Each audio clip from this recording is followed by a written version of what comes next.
से ड्रॉ करेंगे। देखिए ये जो लीड मैंने ड्रॉ किया, आप बताएंगे कौन सी लीड ड्रॉ की मैंने। लीड वन ड्रॉ कर लीजिए, ये इसका नेगेटिव पोल और ये इसका पॉजिटिव पोल। ये पोज क्यों ड्रॉ करें, क्योंकि हमने अभी डिसाइड किया when positive current is moving toward positive electrode deflection will be positive, when negative current is moving toward negative electrode deflection will be positive. ठीक है, अभी ये लीड जो ड्रॉ की ये कौन सी है, ये कौन सी लीड ड्रॉ की, लीड 3, ये इसका नेगेटिव पोल और ये इसका पॉजिटिव पोल। अब ये जो लीड ड्रॉ की ये कौन सी, लीड 2, ये इसका नेगेटिव पोल और यहां इसका पॉजिटिव पोल। इसके अलावा यहां पॉजिटिव पोल और किसका होगा,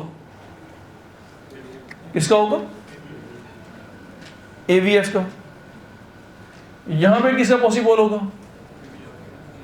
AVR का। यहां किसका पॉजिटिव पोल होगा, AVL का। ठीक है, हम नेक्स्ट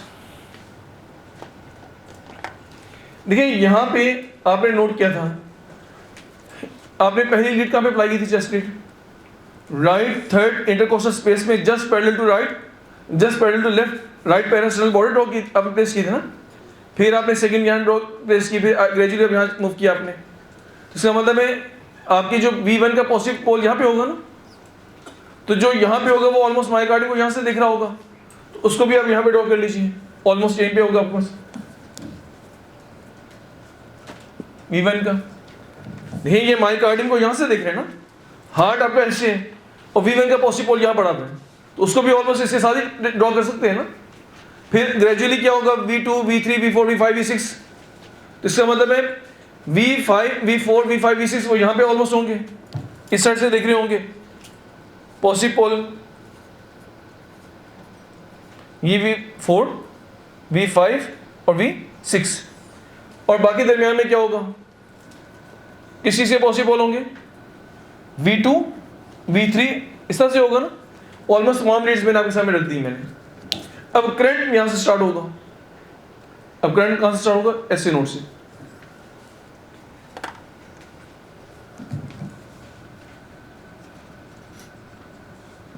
ये आपके पास ऐसे नोड और ये आपका AB नोड है।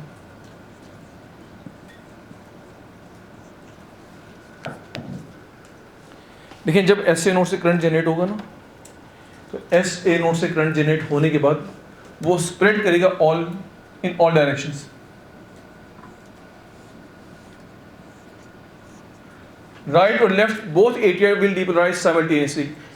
ये राइट और left both atria simultaneously depolarize होने की वजह क्या है, बिकॉज ऑफ गैप जंक्शन। याद है ना आपको, मैंने बात की थी आपकी जितनी मायोकार्डियम सेल्स हैं सबके सब आपस में connected with the help of gap junction. अगर एक सेल में करंट जनरेट होगा तो पूरी मायोकार्डियम में स्प्रेड कर जाए वाया गैप जंक्शन, वो यहाँ से यहाँ नहीं पहुँचेगा। उसकी वजह क्या है, यहाँ से यहाँ करंट ना पहुँचने की वजह क्या है, ये आपके पास जो आपने ड्रॉ किया ब्लैक, इसका नाम क्या है, इंटर एट्रियोवेंट्रिकुलर सेप्टम। ये आपका इंसुलेटिंग मटेरियल है, ये करंट को नीचे नहीं आने देता। जब भी आपने एट्रिया से करंट को नीचे लेके आना है तो उसके लिए एक ही रास्ता है आपके पास, और उस एक रास्ते का नाम क्या है, बंडल ऑफ हिस। उस एक रास्ते का नाम बंडल ऑफ हिस है।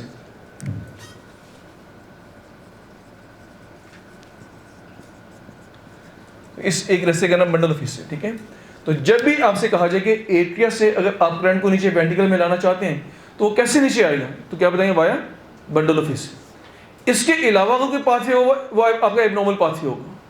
जैसे वुल्फ पार्किंसन वाइट सिंड्रोम का नाम सुना है ना, उसमें इस किस्म के एबनॉर्मल पाथवे मिलते हैं। कोई एबनॉर्मल पाथवे यहाँ पे आ जाते हैं, कोई यहाँ पे आ जाते हैं, उसकी वजह से एरिथमिया जनरेट हो जाते हैं। तो नॉर्मली जब भी आपने एट्रिया से करंट को नीचे वेंट्रिकल में लाना है तो there will be only one normal pathway, that is bundle of His. तो बंडल ऑफ हिस से ही करंट नीचे आएगा, इसके अलावा कहीं से नहीं आएगा। अगर इसके अलावा कोई पाथवे मिले वो आपका एबरेंट या एबनॉर्मल पाथवे होगा, नॉर्मल पाथवे नहीं होगा। ठीक है, देखिए हमने बात की जब भी SA नोड में जब करंट जनरेट होगी, आप जानते हैं SA नोड में ऑटोमेटिसिटी है। जब भी इसमें ऑटोमेटिकली करंट जनरेट होगा वो ऑटोमेटिकली पूरी एट्रियल मायोकार्डियम में स्प्रेड करेगा just because of gap junction, और both atria will depolarize simultaneously. Whole atrial myocardium will depolarize simultaneously. गौर से देखें, करंट की डायरेक्शन ये है ना बस, और एट्रियल डीपोलराइजेशन हमने बात की थी कि पॉजिटिव करंट का नाम क्या था, करंट ऑफ डीपोलराइजेशन। तो करंट ऑफ डीपोलराइजेशन को आप पॉजिटिव करंट कहते हैं। तो मुझे बताइए यहाँ पे एट्रियल मायोकार्डियम डीपोलराइज कर रही है ना, और ये डिफरेंट डिफरेंट वेक्टर्स आपके सामने, और आप जानते हैं जब मल्टीपल वेक्टर्स हों उन तमाम वेक्टर्स को आप ऐड करके तो आपके सामने एक रिजल्टेंट वेक्टर आते हैं। जब आप फिजिक्स का आपने लॉ पढ़ा होगा, जब आपके पास मल्टीपल वेक्टर्स हों उन तमाम वेक्टर्स को अगर आप ऐड करें तो उनके ऐड करने से आपके पास क्या आते हैं, रिजल्टेंट वेक्टर। तो मुझे बताइए कि इन तमाम वेक्टर्स को अगर आप ऐड करें तो इन सब का रिजल्टेंट वेक्टर क्या होगा, ये इन सब का रिजल्टेंट वेक्टर ये होगा ना, ये इन सब का रिजल्टेंट वेक्टर। तो बताएं रिजल्टेंट वेक्टर की डायरेक्शन किस साइड पे है? When positive current is moving toward positive electrode, deflection will be positive. When positive current is moving away from the positive electrode, deflection will be negative. पढ़ा था ना अभी आपने? देखिए यहाँ पे आपके पास ये पॉजिटिव करंट है जो पॉजिटिव इलेक्ट्रोड की तरफ मूव कर रहे हैं, तो डिफ्लेक्शन कैसी आएगी, पॉजिटिव। और जब ये पॉजिटिव करंट मूव करेगा away from the positive electrode, deflection कैसी आएगी, नेगेटिव। तो देखिए ये AVR और V1 में P वेव कैसी होगी, बात समझ में आई आपको? देखिए P वेव हर दफा आपको अपराइट नहीं मिलेगी, पॉजिटिव नहीं मिलेगी, कुछ लीड्स में P वेव आपको इन्वर्टेड भी मिलेगी आपको। समझ में आ गया आपको? अब मुझे बताइए किन लीड्स में आपको P वेव इन्वर्टेड मिलेगी, V1 और AVR में। उसकी वजह क्या कि V1 और AVR के पॉजिटिव इलेक्ट्रोड इस साइड पड़े हुए और आपका जो पॉजिटिव करंट की डायरेक्शन वो इस साइड पे। When positive current is moving away from the positive electrode, deflection will be negative. और इस डिफ्लेक्शन को क्या कहेंगे आप, P वेव कहेंगे आप। अब उस साइड में देखिए आप जरा, अब ये जो आपके पास कौन कौन सी लीड्स है, 2 3, देखिए ये आपके पास 2, ये 3 और ये AVF, 2 3 AVF V4 V5 V6, इन सब की ट्रेसिंग ऑलमोस्ट एक जैसी होगी क्योंकि positive current is moving toward positive electrode. तो डिफ्लेक्शन कैसी आएगी, पॉजिटिव P वेव। इसका मतलब है कहीं P वेव इन्वर्टेड होगी और कहीं P वेव आपकी पॉजिटिव होगी, कहीं नेगेटिव डिफ्लेक्शन होगी, कहीं इसकी पॉजिटिव डिफ्लेक्शन होगी। किसमें नेगेटिव किसमें पॉजिटिव आपने अंडरस्टैंड कर लिया। इसके अलावा इसमें भी AVL के अंदर भी पॉजिटिव डिफ्लेक्शन होगी, ठीक है। नेक्स्ट, अब मुझे बताइए अब करंट कहाँ से पास करेगा, AV नोड से पास करेगा ना, ग्राविटी टूल प्लाजा में चले गए, स्मॉल अमाउंट ऑफ मायोकार्डियम में स्मॉल अमाउंट ऑफ यहाँ से करंट पास करेगा और स्पीड भी स्लो है। तो बताएं अब आपको डिफ्लेक्शन मिलेगी, आपको कोई डिफ्लेक्शन नहीं मिलेगी। और जब कोई डिफ्लेक्शन ना मिले तो अब इसको क्या कहेंगे आप, स्ट्रेट लाइन कहेंगे आप। यहाँ पे ये स्ट्रेट लाइन बनेगी और यहाँ पे ये स्ट्रेट लाइन बनेगी, ठीक है, यहाँ पे स्ट्रेट लाइन बनेगी। तो इस स्ट्रेट लाइन से मुराद के current is passing through AV node, ये लिखा था ना आपने, PR सेगमेंट के अगेंस्ट आप ये कुछ लिख के आए हैं कि current is passing through AV node. तो जब भी आपके पास AV नोड की एब्नॉर्मलिटीज होंगी तो ये PR सेगमेंट की एब्नॉर्मलिटीज मिलेंगी आपको। PR सेगमेंट आपको प्रोलॉन्ग मिलेगा, PR इंटरवल की आपको एब्नॉर्मलिटीज मिलेंगी आपको। हार्ट ब्लॉक्स की आइडेंटिफिकेशन आप करते ही PR इंटरवल से ही, ठीक है। डॉक्टर अहमद जब CVS मेडिसिन में आपसे बात करें एरिथमियास की, तो वहाँ पे आपके पास जो हार्ट ब्लॉक्स हैं उनमें PR सेगमेंट और इंटरवल की बात की जाएगी, ठीक है। नेक्स्ट, हम देखेंगे करंट आपके बंडल ऑफ हिस्से कहाँ पे आ गया, राइट बंडल ब्रांच में और लेफ्ट बंडल ब्रांच में, ठीक है। और मैंने आपसे बात की जब करंट राइट बंडल ब्रांच में आए तो क्या करंट कहीं से लीक करेगा, नहीं, क्यों, क्योंकि यहाँ पे कंप्लीट इंसुलेटिंग मटेरियल है। जब करंट आपका लेफ्ट बंडल ब्रांच में आएगा तो यहाँ से करंट लीक करेगा, वो भी ऑलमोस्ट इस पॉइंट से करंट लीक करेगी क्योंकि यहाँ पे लीकेज है। और एक बात याद रखिएगा, आपने भी नोट किया जो एट्रियल मायोकार्डियम थी, होल एट्रियल मायोकार्डियम, राइट और लेफ्ट एट्रियल मायोकार्डियम, वो साइमल्टेनियसली डीपोलराइज हुई है ना, जबकि जो वेंट्रिकुलर मायोकार्डियम है that will depolarise in 3 segments. जरा इसको अंडरस्टैंड कर लीजिए, ये जो आपकी वेंट्रिकुलर मायोकार्डियम है, ventricular myocardium will depolarise in 3 segment. अब गौर से देखिए वो 3 सेगमेंट कौन से हैं। देखिए पहला सेगमेंट ये होगा आपके पास, ये फर्स्ट सेगमेंट है, पहले सेगमेंट में ये मायोकार्डियम डीपोलराइज करेगी, फिर सेकंड सेगमेंट में ये मायोकार्डियम डीपोलराइज करेगी और थर्ड सेगमेंट में ये मायोकार्डियम डीपोलराइज करेगी। और आप जानते हैं इसको क्या कहते हैं, इसे कहेंगे सेप्टल मायोकार्डियम, इसे कहेंगे एपिकल मायोकार्डियम, इसे कहेंगे बेसिलर मायोकार्डियम। लिख लीजिए अब ये आपके पास बेसिलर मायोकार्डियम, बेसिलर मायोकार्डियम, ये आपके पास एपिकल मायोकार्डियम,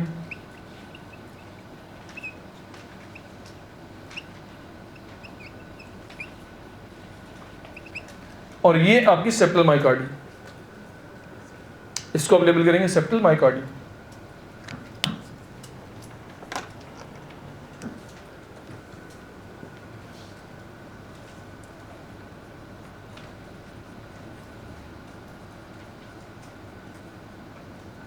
सेप्टल मायोकार्डियम। तो याद रखें ventricular myocardium used to depolarize in 3 segments. लेकिन जब 3 सेगमेंट आप डीपोलराइज होंगे तो इसलिए 3 वेव्स बनती हैं आपको। जब भी आप नोट करें, जब भी वेंट्रिकुलर मायोकार्डियम को डीपोलराइज करते हैं तो वहाँ पे 3 वेव्स बनती हैं, क्यू वेव, आर वेव और एस वेव। इसकी वजह क्या है कि आपकी जो वेंट्रिकुलर मायोकार्डियम है that will depolarise in 3 parts. जब पहला पार्ट डीपोलराइज करें तो क्यू वेव बनेगी, सेकेंड पार्ट डीपोलराइज करें तो आर वेव बनेगी, थर्ड पार्ट डीपोलराइज करें तो आपके पास एस वेव बनेगी। ये जरूरी नहीं कि इसके डीपोलराइज करने से हमेशा क्यू वेव बनेगी, और ये भी जरूरी नहीं है कि इसके डीपोलराइज होने से आर वेव बनेगी, और ये भी जरूरी नहीं कि इसके डीपोलराइज करने से हमेशा एस वेव बनेगी। उसकी वजह भी आप नोट कर लेंगे। ये नॉर्मली इस लीड के हिसाब से बात करूँ, मैं इस लीड के हिसाब से बात करूँ, सबसे पहले ये मायोकार्डियम डीपोलराइज कर तो क्या कौन सी वेव बनी? क्यू वेव बनेगी। चूंकि मायोकार्डियम स्मॉल है, वेव स्मॉल बनेगी। चूंकि मायोकार्डियम से जब भी मायोकार्डियम में की डीपोलराइजेशन करेंगे वो फास्ट फिनोमिना है। आपने पढ़ा है वेंट्रिकुलर मायोकार्डियम की जो डीपोलराइजेशन ये फास्ट फिनोमिना है, इसलिए वेव शार्प बनेगी। छोटी वेव तो आप जानते हैं क्यों बनेगी? स्मॉल अमाउंट ऑफ मायोकार्डियम की वजह से। शार्प क्यों बनेगी? जब स्पीड ऑफ करंट फास्ट होगा। ठीक है, पॉजिटिव और नेगेटिव डिफ्लेक्शन तो आप जानते हैं उसकी वजह क्या है? जब पॉजिटिव करंट मूव करे toward positive electrode, deflection will be positive. जब पॉजिटिव करंट मूव करे away from the positive electrode, deflection will be negative. तो ये नेगेटिव पॉजिटिव बात में भी डिस्कस करता हूँ। मैं आपसे बात करूँ, जब भी आपके पास ये सेप्टल मायोकार्डियम डीपोलराइज करेगी, कहीं पे इसकी डीपोलराइजेशन को आप क्यू वेव कहेंगे, कहीं पे इसकी डीपोलराइजेशन को स्मॉल आर वेव कहेंगे। आप अभी नोट करेंगे। आप देखिए, फिर सुन लीजिए। देखिए, अगर मैं जस्ट इसके हिसाब से बात करूँ, पहले इसके हिसाब से बात करूँ, फिर मैं वेरिएशन की बात करता हूँ। देखिए, ये जो छोटी सी क्यू वेव है ना, इससे मुराद क्या है? इससे मुराद क्या है? Depolarization of septal myocardium. फिर उसके बाद जो लार्ज आर वेव है ना, उससे मुराद क्या है? Depolarization of apical myocardium. क्योंकि ये लार्ज है तो लार्ज वेव बनेगी। बेसिलर मायोकार्डियम फिर स्मॉल है, बेसिलर मायोकार्डियम फिर स्मॉल इन साइज है ना, तो आप इसकी डीपोलराइजेशन जो वेव बनेगी वो कौन सी बनेगी? एस वेव बनेगी। ये चीज़ क्लियर हो गया। अब मैं आपसे बात कर रहा हूँ कि ये जरूरी नहीं है कि हर लीड के अंदर सेप्टल मायोकार्डियम क्यू वेव ही जनरेट करे। कहीं पर ये क्यू वेव जनरेट करेगी, कहीं पर स्मॉल आर वेव जनरेट करेगी। और ये भी जरूरी नहीं कि जब भी एपिकल मायोकार्डियम डीपोलराइज करेगी तो आपकी आर वेव बनेगी। किसी लीड में इसकी डीपोलराइजेशन से आर वेव बनेगी, कहीं पे इसी की डीपोलराइजेशन डीप एस वेव बनेगी। और ये देखें, ये जो आपके पास बेसिलर मायोकार्डियम है, इसकी डीपोलराइजेशन से हरगिज मुराद एस वेव नहीं है। किसी लीड में से एस वेव बनेगी, किसी में आपके पास स्मॉल आर वेव बनेगी। देखिए, इससे भी स्मॉल आर वेव, इससे भी स्मॉल आर वेव, इससे डीप एस वेव, तो बनेगा आर एस आर पैटर्न। याद है ना मैंने कहाँ बात की थी? किस लीड में मैंने आर एस आर पैटर्न की बात की थी? V1 और AVR के अंदर। कल मैंने बात की थी कि V1 और AVR में आर एस आर पैटर्न मिलता है आपको, जबकि इन लीड्स के अंदर इसकी डीपोलराइजेशन से क्या बनेगा? क्यूआरएस कॉम्प्लेक्स बनेगा। देखिए, ये जो आपके पास septal myocardium, apical myocardium, basilar myocardium, जब ये डीपोलराइज करेंगे तो किसी में आर एस आर पैटर्न मिलेगा, तो कहीं पे क्यूआरएस कॉम्प्लेक्स मिलेगा आपको। अभी आप नोट करेंगे ये आर एस पैटर्न कैसे बने, क्यूआरएस कॉम्प्लेक्स कैसे बने। अब इसके बाद स्टार्ट करते हैं। देखिए, मैंने आपसे बात की, जब करंट इनमें आएगा तो करंट लीक कहाँ से करेगा? यहाँ से करेगा ना। और जब करंट यहाँ से लीक करेगा ना तो इस डायरेक्शन में मूव करेगा। करंट यहाँ से लीक करने के बाद इस डायरेक्शन में मूव करेगा। अब मुझे बताएं किसको डीपोलराइज करने जा रही है? ये सेप्टल मायोकार्डियम डीपोलराइज हो रही है ना। करंट जब यहाँ से लीक हुआ तो लीक होने के बाद ये सेप्टल मायोकार्डियम को डीपोलराइज कर रहे हैं और इस डायरेक्शन में कर रहे हैं। ठीक है, तो बताइए करंट कौन सा वाला है? पॉजिटिव करंट, क्योंकि आप जानते हैं current of depolarization is called as positive current. तो मुझे बताएं, जब सेप्टल मायोकार्डियम इस डायरेक्शन में डीपोलराइज होगी तो positive current is moving toward positive electrode. मैं V1 और AVR की बात करूँ, when positive current is moving toward positive electrode, deflection कैसी होगी? पॉजिटिव होगी। स्मॉल होगी या लार्ज होगी? स्मॉल। शार्प होगी या ब्लंट होगी? शार्प होगी। तीन चीज़ समझ में आ गई आपको? देखिए, हर चीज़ आपको कैलकुलेट करके बता रहे हैं आप। ठीक है, इसको गौर से देख लीजिए आप। ये आपने क्या अंडरस्टैंड किया कि ये जो सेप्टल मायोकार्डियम डीपोलराइज कर रही है, इसमें ये पॉजिटिव करंट इस डायरेक्शन में मूव कर रहे हैं। मायोकार्डियम स्मॉल है तो वेव स्मॉल बनेगी। When positive current is moving toward positive electrode, deflection कैसी बनेगी? पॉजिटिव बनेगी। चूंकि स्पीड ऑफ करंट फास्ट है तो वेव कैसी बनेगी? कैसी बनेगी? शार्प बनेगी। तो देखें, अब ये आपने ड्रॉ की, स्मॉल वेव है, शार्प है और आपकी पॉजिटिव डिफ्लेक्शन। तो इसको क्या कहेंगे आप? R, small R. ठीक है, ये चीज़ क्लियर हो गया आपको? इसका मतलब है लीड AVR और V1 में स्मॉल आर वेव की वजह क्या होगी? आपने अंडरस्टैंड कर लिया। अब फिर देखिए ये पॉजिटिव करंट इन इलेक्ट्रोड के हिसाब से इनकी तरफ, इनकी toward this positive electrode move कर रही है, away from this positive electrode move कर रहे हैं। देखिए 2, 3 AVF, V5, V4, V5, V6, ये 6 लीड्स आपके सामने हैं। इन लीड्स में ये जो करंट है, ये पॉजिटिव करंट इनके पॉजिटिव इलेक्ट्रोड से अवे मूव कर रहे हैं ना, और जब इनसे अवे मूव करे तो क्या होगा? डिफ्लेक्शन कैसी होगी? नेगेटिव। स्मॉल होगी, लार्ज होगी? स्मॉल होगी, शार्प होगी, ब्लंट होगी? कैसी होगी? शार्प। देखिए नेगेटिव भी होगी, शार्प भी होगी, स्मॉल भी होगी। अब समझ में आया आपको? यानी कि करंट एक ही है। देखिए यहाँ से टेक होम मैसेज क्या होगा, जिंदगी में जब भी कोई इवेंट कहीं होता है ना, तो एक बंदा यहाँ से खड़े होकर उस इवेंट को देख रहा होता है, एक बंदा वहां से खड़े होकर देख रहे हैं। इसको उस इवेंट का कुछ और दिखाई देगा, और वहां से जो बंदा देख रहा होगा उसी इवेंट के मुताबिक उसकी राय कुछ और होगी। अब देखिए इवेंट यहाँ पे हो रहे हैं, जस्ट मिनट,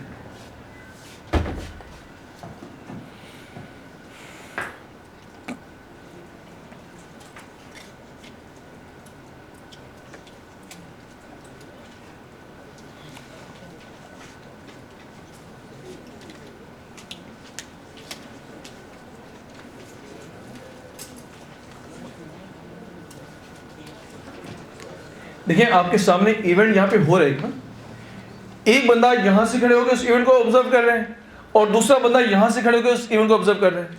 तो मुझे बताएं, जब डिफरेंट एंगल से खड़े होकर किसी इवेंट को ऑब्जर्व करेंगे, क्या दोनों बंदों की राय सेम होगी? डिफरेंट होगी ना। कोई उसको पॉजिटिव ले रहा होगा, उसको नेगेटिव ले रहा होगा। देखिए कोई बंदा उसको उस इवेंट को पॉजिटिवली ले रहा होगा, और ये इतने सारे बंदे जब इस एंगल से खड़े होकर देख रहे होंगे, इसी इवेंट के बारे में उनकी राय नेगेटिव होगी। बात समझ आ गई आपको? तो जब भी कभी किसी कोई वाकया रूनुमा हुआ हो और वहाँ पे मल्टीपल ऑब्जर्वर्स हो, तो हर ऑब्जर्वर की जब आप स्टोरी सुनेंगे तो हर किसी का राय डिफरेंट होगी।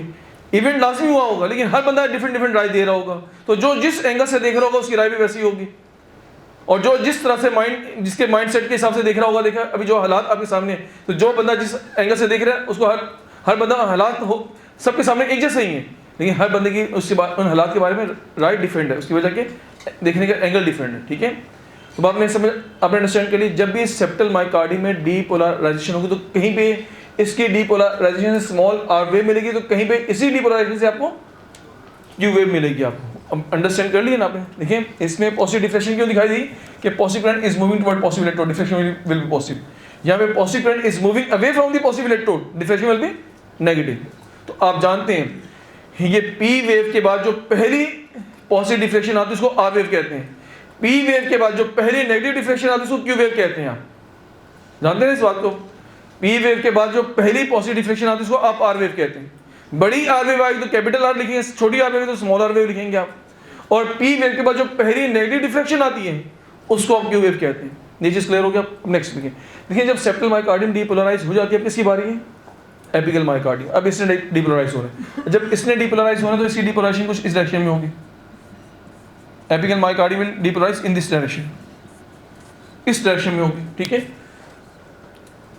अब मुझे बताइए ये मल्टीपल आपके पास वेक्टर्स हैं, इन सबको अगर आप ऐड करें तो क्या बनेगा? एक आपका रिजल्टेंट वेक्टर बनेगा। इन सबको ऐड करने से आपके पास एक रिजल्टेंट वेक्टर बनेगा। हम मुझे बताइए जो रिजल्टेंट वेक्टर बना आपके पास, ये आपके पास करंट कौन सा वाला है? इसमें एपिकल मायोकार्डियम डीपोलराइज कर रही है, और आप जानते हैं जब भी डीपोलराइजेशन होगी तो करंट कौन सा होगा? पॉजिटिव। बताइए पॉजिटिव करंट कहाँ मूव कर रहे हैं? अवे फ्रॉम पॉजिटिव इलेक्ट्रोड, और यहाँ पे टुवर्ड पॉजिटिव इलेक्ट्रोड। मायोकार्डियम बड़ी है ना, तो वेव कैसी बनेगी? लार्ज। चूंकि स्पीड ऑफ करंट क्या है? फास्ट, तो वेव कैसी बनेगी? शार्प। अब गौर से देखिए, पहले इसकी बात कर लें फिर इसकी बात करते हैं। देखिए ये पॉजिटिव करंट है जो कि इन पॉजिटिव इलेक्ट्रोड से अवे मूव कर रहे हैं, तो डिफ्लेक्शन कैसी आएगी? कैसी आएगी? नेगेटिव। अब ये नेगेटिव डिफ्लेक्शन छोटी होगी बड़ी होगी? शार्प होगी या ब्लंट होगी? आप जानते हैं आर वेव के बाद जो फर्स्ट नेगेटिव डिफ्लेक्शन आती है उसे क्या कहते हैं? आर वेव के बाद जो फर्स्ट नेगेटिव डिफ्लेक्शन से क्या कहते हैं? S wave, R S. ठीक है, बात समझ आ गई आपको? देखिए एपिकल मायोकार्डियम डीपोलराइज कर रही है, पॉजिटिव करंट है, फास्ट इसकी स्पीड है, और लार्ज मायोकार्डियम है, तो इससे वेव बड़ी बननी चाहिए, वेव शार्प होनी चाहिए। अब पॉजिटिव या नेगेटिव देखने का अंदाज आपको बताएगा। अगर देखने का एंगल ये होगा तो फिर आपको नेगेटिव डिफ्लेक्शन दिखाई देगी। देखने का एंगल ये अगर होगा तो आपको डिफ्लेक्शन कैसी दिखाई देगी? Positive. When positive current is moving toward positive electrode, deflection will be positive. Large wave होगी, स्मॉल वेव होगी। लार्ज और वेव कैसी होगी? शार्प। देखिए लार्ज वेव होगी और शार्प होगी। और आप जानते हैं पी वेव के बाद जो पहली पॉजिटिव डिफ्लेक्शन आती है उसको भी आर वेव कहते हैं। पी वेव के बाद जो पहली पॉजिटिव डिफ्लेक्शन उसे क्या कहेंगे? R wave. और यहाँ पे भी देखें पी वेव के बाद पहली पॉजिटिव डिफ्लेक्शन को आर वेव। इसको स्मॉल आर इसलिए कहेंगे, छोटा आर वेव थी। इसको क्या कहेंगे आप? Capital R. देखिए इवेंट एक हुआ लेकिन रिजल्ट डिफरेंट मिले आपको, क्योंकि एंगल दिखने का डिफरेंट था। इसी इवेंट को V1 और AVR ने रिपोर्ट किया एज डीप एस वेव। इसी इवेंट को 2-3 AVF, V4, V5, V6 1 और AVL ने रिपोर्ट किया एज आर वेव। बात समझ आ गई आपको? इवेंट एक ही हुआ है, क्योंकि देखने का एंगल डिफरेंट है तो रिपोर्टिंग भी डिफरेंट ही होगी ना। कहीं पे इसको नेगेटिव रिपोर्ट किया जा रहा होगा, कहीं पे इसको पॉजिटिव रिपोर्ट किया जा रहा होगा, लेकिन जो भी रिपोर्ट किया जा रहा है बड़े इवेंट के तौर पर रिपोर्ट किया जा रहा होगा और शार्प इवेंट के तौर पर रिपोर्ट किया जा रहा होगा। और समझ आ गई आपको? देखिए इवेंट एक हुआ, कहीं पे इसने डीप एस वेव जनरेट की, कहीं पे इसने टॉल आर वेव जनरेट कर दी। ये चीज़ क्लियर हो गया आपको? तो मुझे बताइए यहाँ पे एस वेव से मुराद क्या है? ये V1 और AVR में एस वेव से मुराद क्या है? Depolarization of apical myocardium. ये आपके 1 AVL 2-3 AVF V4 V5 V6 में आर वेव से मुराद क्या है? Depolarization of apical myocardium. यहाँ तक क्लियर हो गया आपको? यहाँ पे कन्फ्यूजन पूछ लीजिए आप। मैं नेक्स्ट थर्ड लेवल मूव कर रहा हूँ। चलिए बाकी नेक्स्ट। अच्छा परेशान हो गई क्यों देख रहे हैं आप? ये तो अब तो मैं हर चीज़ आपके सामने रख के कर रहा हूँ। चलिए पहले शायद मुश्किल हो जब मैंने आपको लिखवा रहा था, अब तो डायग्राम से हर चीज़ समझा रहा हूँ मैं आपको।